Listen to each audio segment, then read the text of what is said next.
What's up, YouTube? It's Damean V2. I'm back with another commentary today, and I got a quick MyPark gameplay for you guys. So you enjoy that, and I actually want to talk about the NBA today. Last night, that you saw the Cleveland Cavaliers close out the series with a 4-2 series victory over the Chicago Bulls. Before I want to make this discussion about Cleveland, I want to say a few things about Chicago. Jimmy Butler had a great series. He couldn't have played any better. He locked up LeBron defensively. He did a good job on LeBron. You can't stop LeBron, but you can slow him down, and Jimmy Butler did that. Also, Jimmy Butler was the leading scorer for the Bulls, so you gotta give him props. He played an all-around great series against the Cleveland Cavaliers. Also, Tom Thibodeau, farewell. He's gone. Unfortunately, it's going to be his last um, season with the Chicago Bulls. It's unfortunate to see coaches actually having a winning season, but end up getting fired or replaced.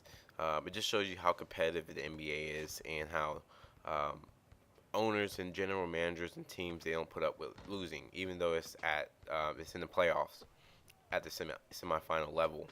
But yeah, I actually want to talk about the Cleveland Cavaliers today. You have to give them props. You got to give them respect. First things first, LeBron James, he's the best player in the league. Even though he did not win MVP, I honestly believe, and a lot of other people believe, that LeBron James is the best player in the league, and he will always be the best player in the league as long as he plays. Except for when he gets old, obviously. But yeah, LeBron James, he actually had a pretty uh, rough shooting night performance, but his team got the win, and that's what matters the most. LeBron James can affect the court, affect the game in other ways than scoring, as you can see with all his assists and rebounds. He actually got a near triple double, which was surprising. But yeah, I want to look at some of the stats because I'm a stats guy. I'm a maths guy. I'm an accountant. I like numbers, so I'm gonna share a few statistics with you guys. Um, the Cleveland Cavaliers, they finished out Chicago 94 to 73 last night, and um, the one thing that surprised me is that Cleveland had 53 rebounds compared to 32 rebounds for Chicago. Um, Tristan Thompson is a beast, and he's beginning a lot of offensive rebounds. Like, there was one point at the time in the game where he had four rebounds total, and three of them were offensive rebounds. And offensive rebounds and second chance points is definitely um, a huge factor which helped them win the game. But yes, you think of Cleveland's big men. You got Timothy Mozgov and you got Tristan Thompson. You don't believe that they can out rebound Joakim Noah and Pau Gasol, which that actually surprised me. Which you could compare having putting fault on the players or putting fault on the coaches. I actually think you should put fault on the coaches. And Tom Thibodeau should actually remain the coach, but you'll see what Chicago do or does. The one thing that surprised me is though that Cleveland actually had more turnovers. Um, I know LeBron had zero turnovers in Game 5, but he had a couple turnovers. I know he had a charge or two. But yes, Cleveland actually had 11 turnovers compared to the 7 turnovers with Chicago. And but if you look at the stat line, I'm actually looking at the stat line now. You can see LeBron played 41 minutes, which actually is a lot.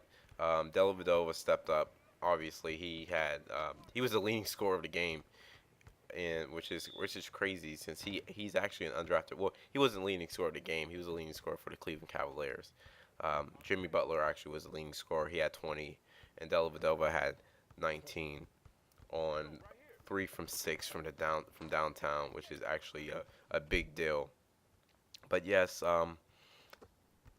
Jimmy Butler and Rose were the only Chicago players to actually get over double digits, which you can't have that against the Cleveland Cavaliers, especially with their when they caught fire on 3 pointers and their shooting was on, you could not stop them. So Chicago not scoring is definitely a liability, definitely a fault. But we knew this was going to happen. Chicago doesn't really do a good job of scoring the basketball. But looking at the Cleveland Cavaliers, Tristan Thompson had 13 points, 17 rebounds, which is crazy. Again, LeBron didn't have a good shooting night. Irving didn't play that much, and Timothy Mozgov and all the other players actually had a okay game. I know James Jones caught fire, but yes, this has been a video. You got to give Cleveland props. They won, especially with the lack of players, which is surprising.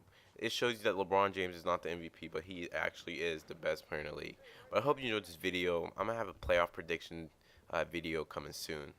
So I hope you enjoyed this video. I'm out. Thanks for watching.